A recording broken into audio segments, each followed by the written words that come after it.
अधिकार र समानताको नारासहित आज अन्तर्राष्ट्रिय महिला दिवस मनाइएको छ।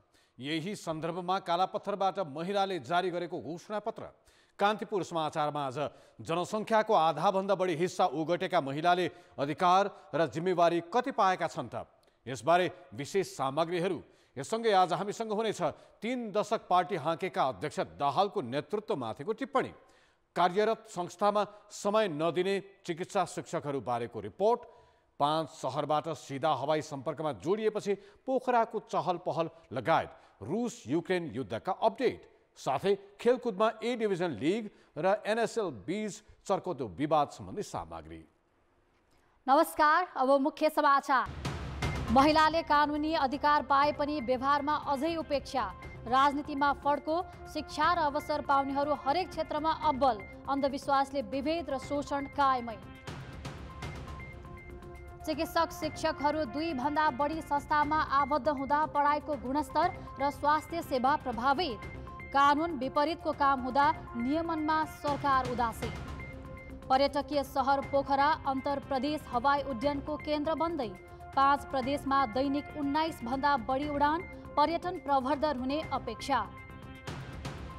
युक्रेनी नागरिकको सहज बहिर्गमनका लागि भन्दै रुसद्वारा पुनः युद्ध विरामको घोषणा। रुसी आक्रमणमा कम्तीमा 1200को मृत्यु, 20 लाख भन्दा युक्रेनीले देश छाडे। र अक्सन रोक्न एन्फाले गरेको आग्रह नमानेपछि एनएसएल र ए डिभिजन क्लबहरू बीचको विवाद उत्कर्षमा, लिग नै रोक्न दबाव।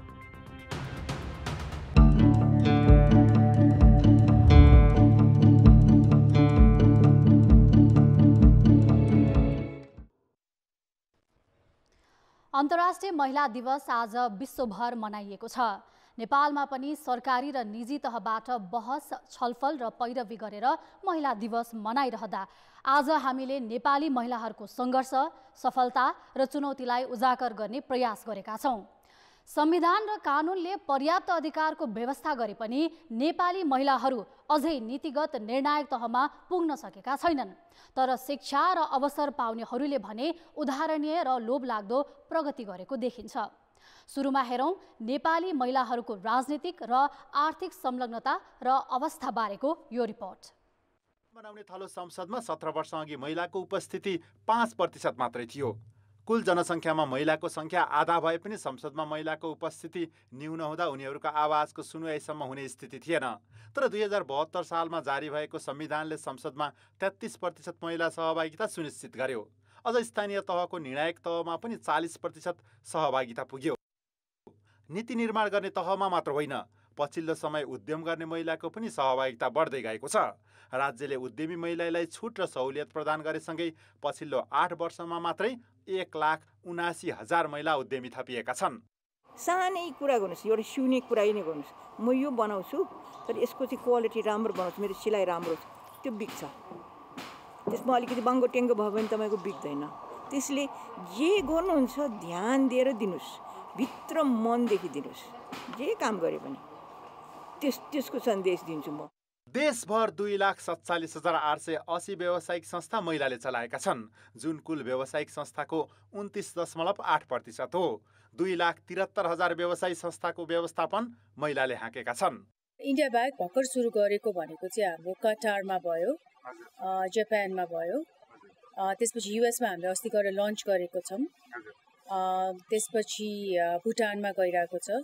महिलाको आर्थिक, शैक्षिक, स्वास्थ्य तथा राजनीतिक अवस्थाको बारेमा तयार पारिएको ग्लोबल जेन्डर ग्याप रिपोर्टमा नेपाल दक्षिण एसियामा तेस्रो स्थान र विश्वमा 101औं स्थानमा छ।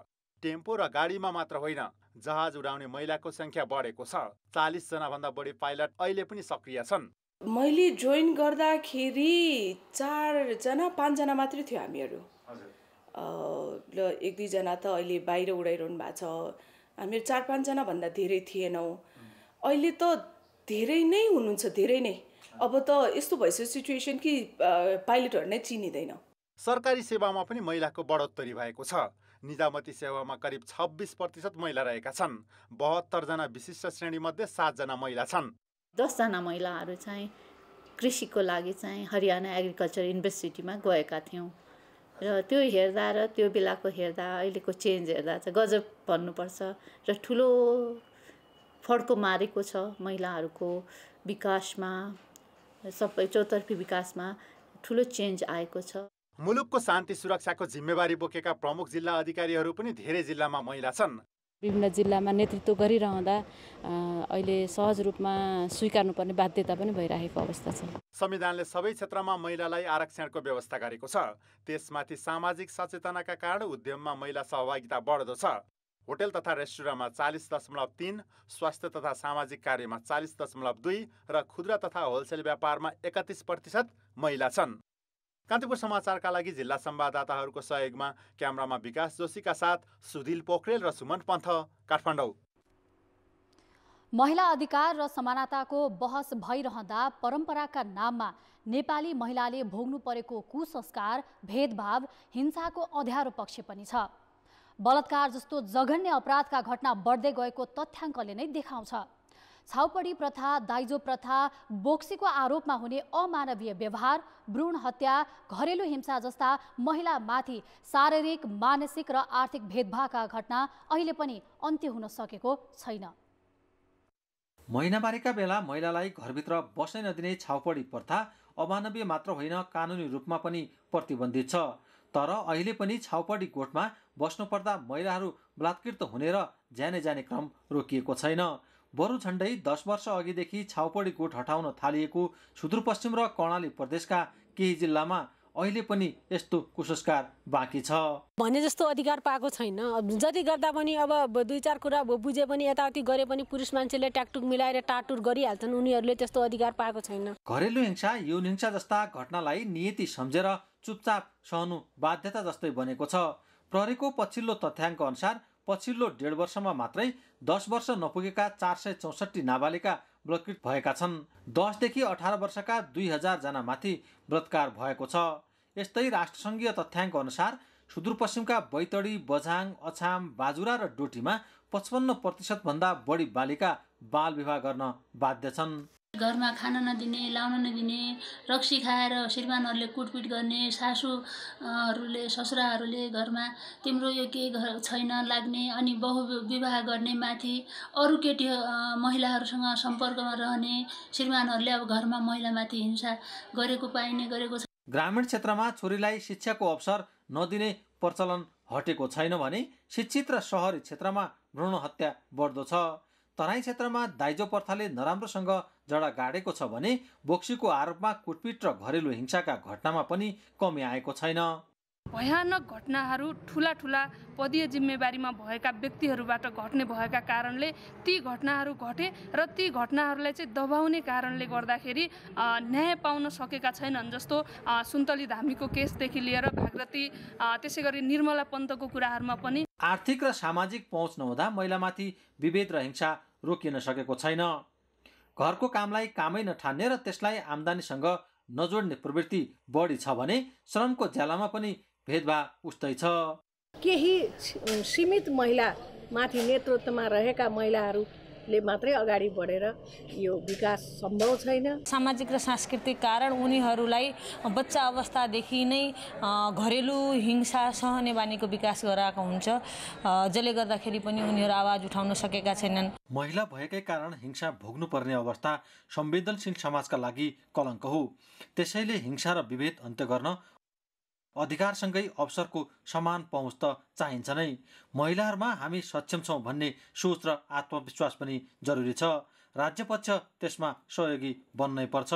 कान्तिपुर समाचारका लागि महेन्द्रनगरबाट चिरायु थापा, कैलालीबाट टेकराज जोशी, बैतडीबाट ईश्वर बोहराका साथ वरुण पनेरू, डडेलधुरा।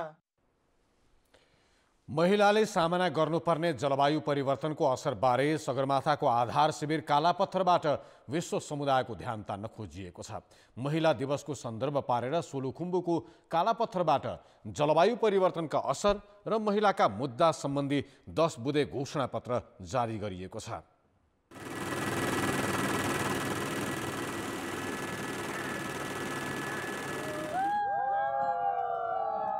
अन्तर्राष्ट्रिय नारी दिवसका अवसरमा जारी गरिएको घोषणापत्रमा जलवायु परिवर्तन प्रभावित क्षेत्रका महिला र विपन्न समूहको अनुकूलन क्षमता सुधार गर्नुपर्ने निष्कर्ष निकालिएको छ।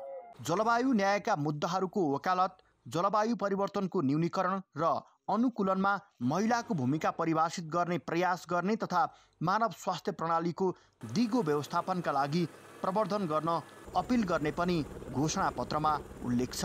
क्लाइमेट क्राइसिसले गरेर कोही पनि मनुष्य कोही पनि देश चाहिँ नि बाँच्न सक्दैन। हेर्नुहोस्, हाम्रो हिमालयहरू पग्लिरहेछ, तराईमा कस्तो नराम्रोसँग बाढी आउँछ, कतिजनालाई प्रभाव परिरहेको हुन्छ। त्यसैले यस क्लाइमेट क्राइसिसमा हामी महिलाहरू पनि पछाडि छैनौँ। 40 जना महिलाको समूह काठमाडौँदेखि 13 दिनको पदयात्रा गरेर कालापत्थर पुगेका थिए। अभियानको क्रममा जलवायु परिवर्तनले महिलाहरूको जनजीवनमा पारेको प्रभाव र त्यसमा न्याय खोज्न हुनुपर्ने पहलका बारेमा समेत बहस गरिएको छ। हामीमा चेतनाहरू पनि चाहियो कि हामीले हाम्रो टुरिज्मलाई कसरी व्यवस्थापन गर्ने र अन्य राज्यहरूलाई उत्तरदायी कसरी बनाउने भन्ने विषय नै अहिलेको प्रमुख विषय पनि रहेको छ। घोषणापत्र जारी गरेको छौँ है। अब यो चाहिँ अब काठमाडौँ सबैजना फर्केर चाहिँ अब हामीले यसलाई चाहिँ कसरी इम्प्लिमेन्ट गर्ने भन्नेतिर लाग्छौँ। प्रकृतिले उब्जाएका समस्याबाट कोही पनि उम्कन नपाउने र समयमै ध्यान नदिए नेपाल जस्ता मुलुक सबैभन्दा बढी अप्ठ्यारोमा पर्ने ठहर अभियानको छ। सहभागीहरूले समस्या समाधानका लागि समयमै सचेत हुनुपर्नेमा समेत जोड दिएका छन्। अभियान 7 वटै प्रदेशमा पुर्याउने लक्ष्य रहेको छ। पक्कै पनि यसले जलवायु न्यूनीकरण गर्न अथवा जलवायु अनुकूलन कार्यक्रम सञ्चालन गर्नका लागि विश्वलाई दबाब दिन सक्नेछ। कान्तिपुर समाचारका लागि भानुभक्त निरौला, कालापत्थर, सोलुखुम्बु।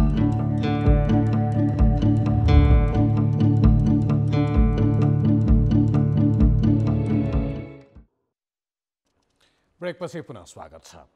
चेतना, आँट, अवसर तथा प्रविधिले महिलाहरूलाई अहिले धेरै अघि बढाएको छ। संख्यात्मक रूपमा कम होला, तर यस्तो कुनै क्षेत्र छैन जहाँ महिलाहरूले काम नगरेको होस्। महिलाहरूको सहभागिता कहाँ कस्तो छ त? एक रिपोर्ट।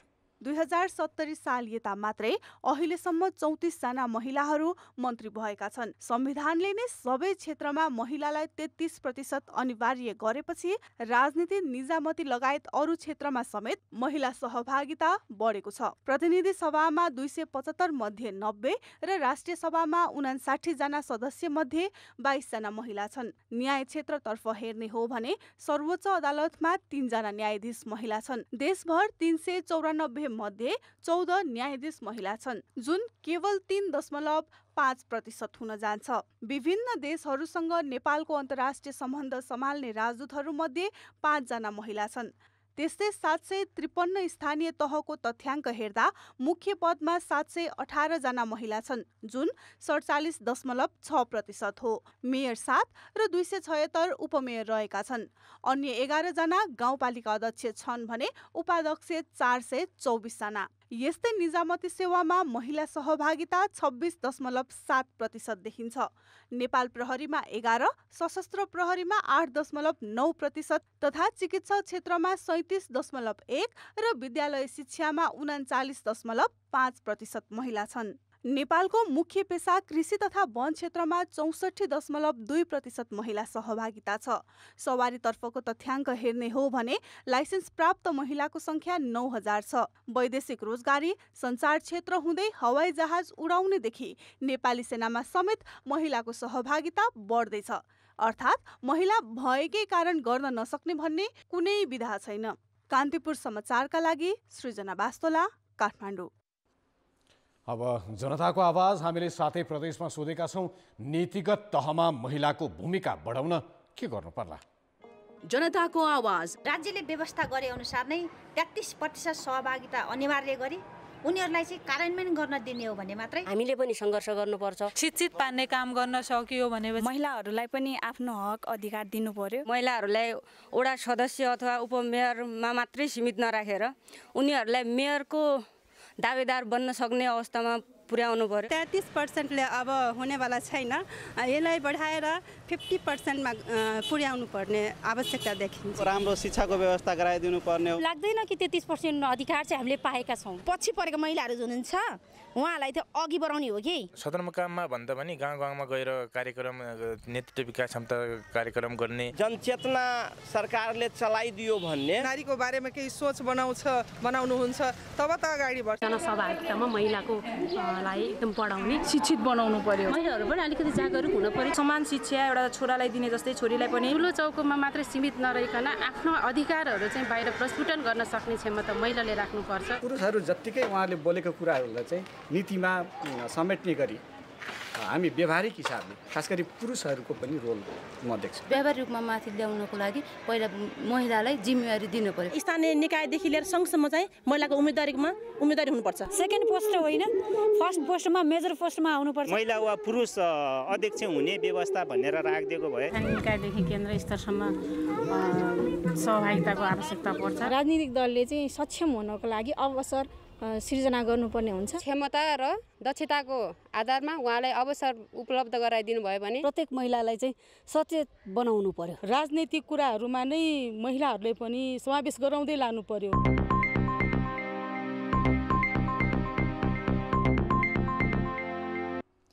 चिकित्सा शिक्षा सम्बन्धी शिक्षण संस्थाका शिक्षक वा प्रशिक्षकले बाह्य संस्थामा संलग्न हुन नपाइने व्यवस्था चिकित्सा शिक्षा सम्बन्धी ऐनले गरेको छ।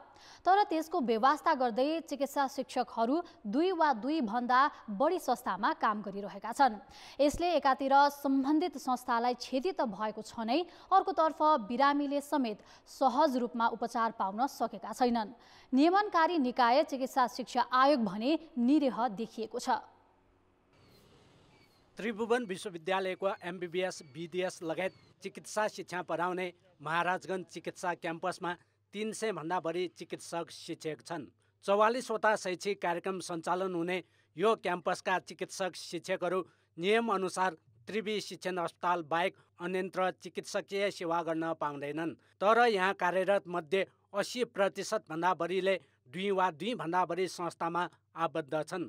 डाक्टरले को समय, अहिलेसम्मको खर्च, समयको खर्च, त्यस्तै पैसाको खर्च र यी सबै चिजहरू र परिवारको बोझ र हाम्रो समाजको बनावटले गर्दाखेरि डाक्टरलाई अहिले पाइरहेको सुविधाले यी सबै चिजलाई मेन्टेन गर्न, ब्यालेन्स गर्न गाह्रो हुने हुनाले एउटा बाध्यताको उपज हो। चिकित्सा क्याम्पस मात्र होइनन्, काठमाडौँ विश्वविद्यालय मेडिकल साइन्स, वीर, पाटन, कर्णाली, पोखरा स्वास्थ्य विज्ञान प्रतिष्ठानमा कार्यरत चिकित्सक शिक्षक समेत आफू कार्यरत भन्दा अन्य संस्थामा पनि काम गर्ने गरेका छन्। शिक्षकहरू आफू कार्यरत संस्थामा मात्र केन्द्रित नहुँदा विद्यार्थीको अध्ययनमा बाधा त पुगेको छ नै, बिरामीको उपचारमा पनि समस्या छ। तर पनि नियमन निकाय चिकित्सा शिक्षा आयोग मौन छ।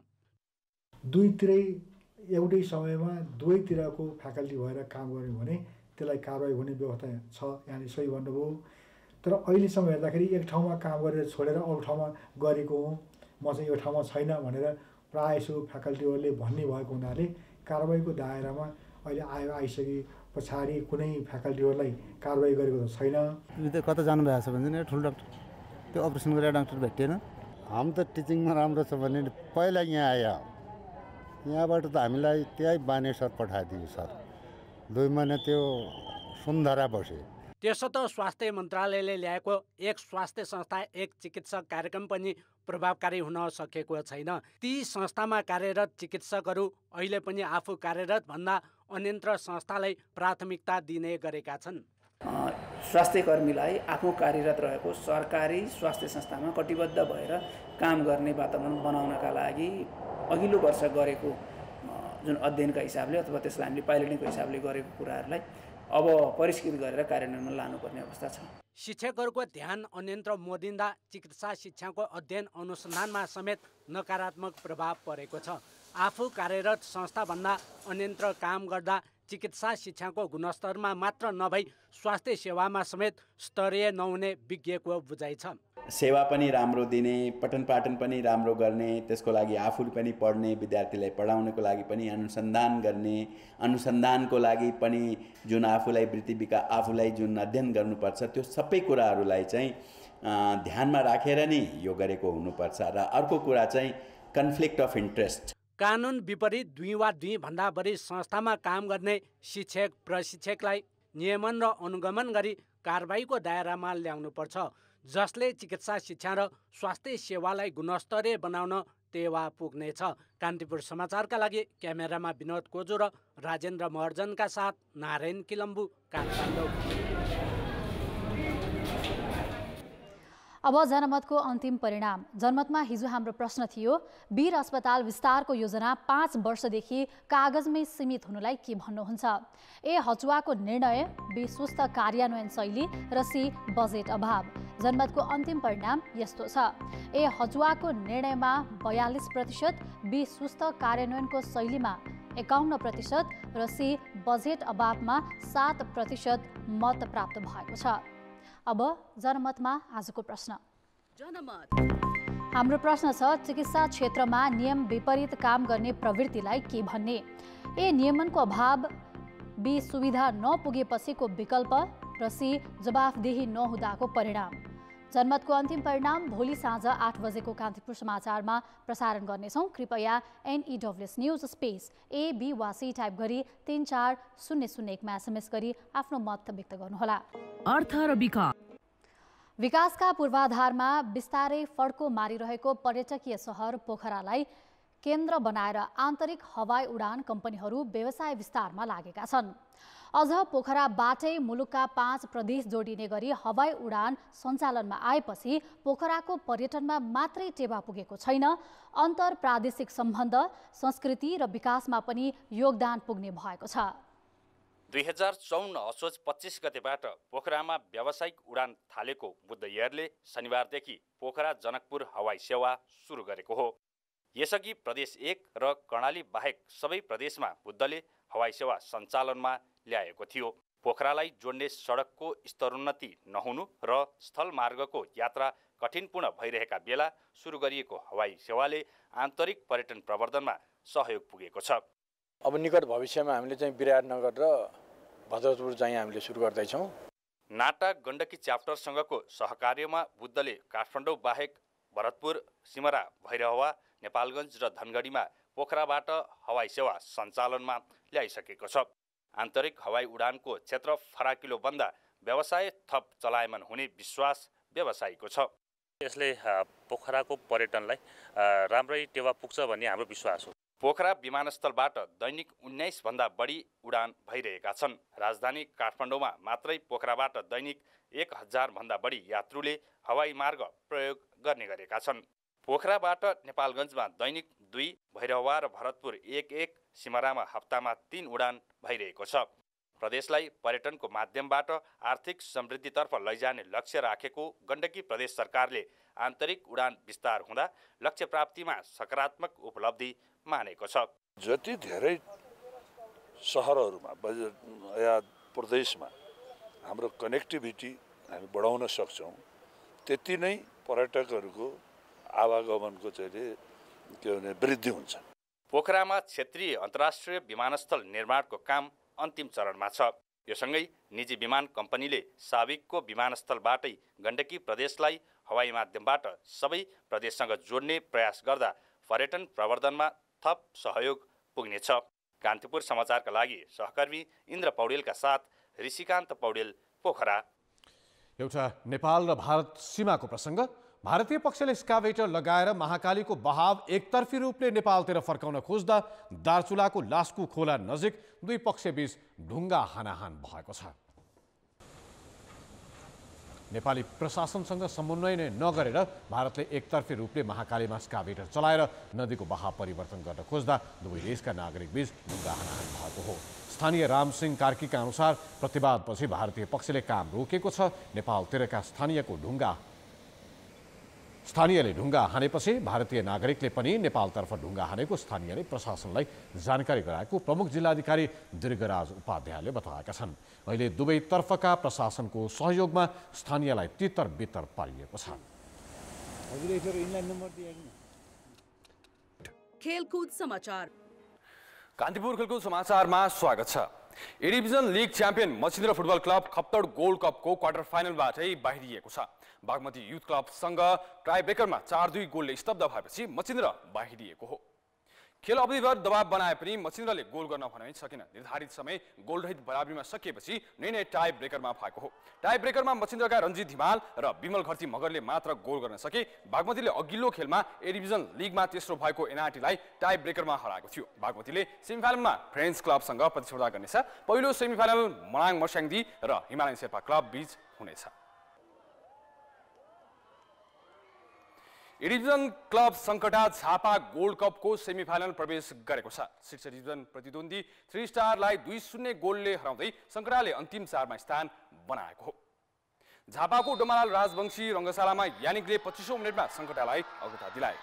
फोफानाको क्रसलाई डिफेन्डर र गोलरक्षक बीच तालमेल अभावमा क्लियर गर्न नसक्दा यानिकले सहज गोल गरेका हुन्।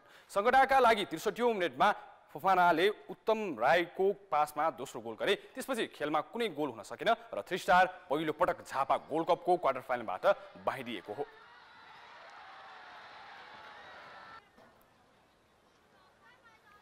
अहिले शहीद स्मारक ए डिभिजन लिग र नेपाल सुपर लिग एनएसएल बीच खेलाडीको अनुबन्धको विषयलाई लिएर विवाद भइरहेको छ। इन्फाले अक्सन रोक्न आग्रह गर्दा पनि चैतको अन्तिम साता हुने सुपर लिगका लागि एनएसएलका क्लबले अक्सनबाट खेलाडी अनुबन्ध गरे। मोफसलका विभिन्न प्रतियोगिताको मिति पनि सोही समयका लागि घोषणा भएको छ। सुरुवातमा मुख्य खेलाडी नहुँदा मारमा पर्ने भन्दै खेलाडी स्थानान्तरणको विरोध गरिरहेका शीर्ष डिभिजन क्लबहरू अब एनएसएल नै रोक्ने पक्षमा पुगेका छन्। क्लबहरूलाई गिन्ती नगरे हो कि हैन, भोलि अप्सनहरूलाई गिन्ती नगरे भनिदिनु पर्यो। A division league champion Machhindra सहित Sankata, new road team NRT, Manang Marsyangdi, 3 star, Satobato र जावला खेलले दुई पटक विज्ञप्ति जारी गरी क्लबमा सम्झौता बाँकी रहेका खेलाडीलाई अर्को क्लबमा आबद्ध नहुन भनेका थिए। यो नेपाल सुपर लिग एनएसएल प्रति लक्षित थियो। एन्फाले पनि अक्सन रोक्न एनएसएल आयोजक नेपाल स्पोर्ट्स एन्ड इभेन्ट म्यानेजमेन्टलाई आग्रह गरेको हो, तर अक्सन भयो। एनएसएल प्रतियोगिताको तयारीमा लाग्दा शीर्ष डिभिजन क्लब भने यसको औचित्यमै प्रश्न गर्न थालेका छन्। यो कुनै साधारण मात्र हो भनेदेखि त ठिकै थियो। एमओयू हेर्दाखेरि त एकदम डरलाग्दो देखियो, जहाँसम्म कि यसलाई चाहिँ एफिलिएट दिने एएफसी र फिफाको सम्म एफिलिएट दिने कुरा रहेछ। केही कुराहरू हामीले पत्ता लगाएका छौँ। त्यसले गर्दाखेरि हामी यथाशीघ्र एउटा प्रेस कन्फरेन्स मार्फत नै मिडियालाई चाहिँ नि सत्य तथ्य जानकारी गराउने र क्लबहरूलाई जुन किसिमको अन्याय भएको छ त्यो विषयमा जानकारी गराउनको लागि यथाशीघ्र नै हामी एउटा पत्रकार सम्मेलनको आयोजना गर्दैछौँ। सुरुवातमा खेलाडी स्थानान्तरणको विषय मात्र विवादित थियो, तर विवाद समाधानमा एन्फाले चासो नदिँदा लिग क्लब र एनएसएल बीच अस्तित्वको टकराव बढेको छ। टाइमिङ पनि भएन। एउटा कुरा चाहिँ नि यानि जुनै क्लबहरूलाई पनि अलि हेपे जस्तै लाग्यो होइन। क्लबको धेरै मानहानि भएको छ एनएसएलले गरेर। एन्फा भने शीर्ष डिभिजन क्लब र एनएसएल पक्षसँग चाँडै सहमति हुनेमा विश्वस्त छ। एनएसएलका बारेमा जति गम्भीर रूपले कार्यसमितिमा छलफल हुनुपर्ने थियो होइन, त्यो नहुनुको कारण चाहिँ यो हो कि जस्तो मलाई लाग्छ होइन। अब एनएसएललाई एउटा प्रतियोगिताका रूपमा चाहिँ नि हामीले सम्झ्यौँ होइन। अब त्यसले प्रतियोगिताभन्दा बढी कुराहरू पनि गर्छ कि भन्ने डर छ होइन क्लबहरूलाई। प्रतियोगिता धेरै हुनु खेलाडीका लागि फाइदा हो। एनएसएलले छोटो अवधिमै राम्रो पारिश्रमिक दिएर खेलाडीलाई राहत दिएको छ, तर शीर्ष डिभिजन क्लबहरू थोरै बजेटमा लामो योजना बनाउने बाध्यतामा छन्। यस्तो अवस्थामा दुवैलाई व्यवस्थित गर्न एन्फाको थप भूमिका आवश्यक छ। कान्तिपुर समाचारका लागि क्यामेरामा सञ्जय लुइटेल र धनगढी सहकर्मी एकराज जोशीका साथ रेवन दाहाल। विबक्स महिला बक्सिङ च्याम्पियनसिपमा सुषमा तामाङले दक्षिण एसियाली खेलकुद साग पदक विजेता माला राईलाई पराजित गरेकी छिन्। अन्तर्राष्ट्रिय नारी दिवसका अवसरमा आज काठमाडौँमा भएको प्रतिस्पर्धामा 19 वर्षीय सुषमाले 50 केजी तौलमा 37 वर्षीय मालालाई हराएकी हुन्। एपीएफ क्लबकी माला 13औं साकी रजत पदक विजेता हुन्। त्रिभुवन आर्मी क्लबकी सुषमाले भने उमेर नपुगेका कारण साग खेल्न पाएकी थिइनन्। 48 केजी तौलमा बक्समाण्डुकी प्रतिशा अरियालले जेनेक्सकी तेजी माया गुरुङलाई हराइन्।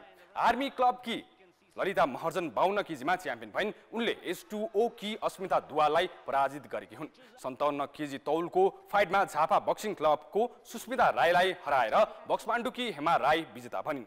13औं सागकी स्वर्ण पदक विजेता आर्मीकी मिनु गुरुङले 54 केजी तौलमा जित हात पारिन्। सागमा नेपालका लागि स्वर्ण जित्ने पहिलो महिला बक्सर मिनुले नेपाल पुलिस क्लबकी निशा तामाङको चुनौती समाप्त पारेकी हुन्। 60 केजी तौलमा झापाकी नारिका राईले बक्समाण्डुकी दीक्षित शेर्पालाई हराइन्। 60 केजी तौल समूहको अर्को खेलमा एपीएफ क्लब कि सङ्गीता सुनारले आर्मीकी पुनम रावललाई पराजित गरिन्। यी दुवै खेलाडीले 13औं सागमा रजत पदक जितेका थिए। बक्स पाण्डु क्लबले नारी दिवसको दिन आयोजना गर्ने वीबक्सको यो तेस्रो संस्करण हो। कान्तिपुर खेलको समाचार अहिले यति नै। अब मौसम सम्बन्धी जानकारी।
कान्तिपुर समाचार अहिलेलाई सकियो। कान्तिपुर टेलिभिजन हेर्दै गर्नुहोला। नमस्ते।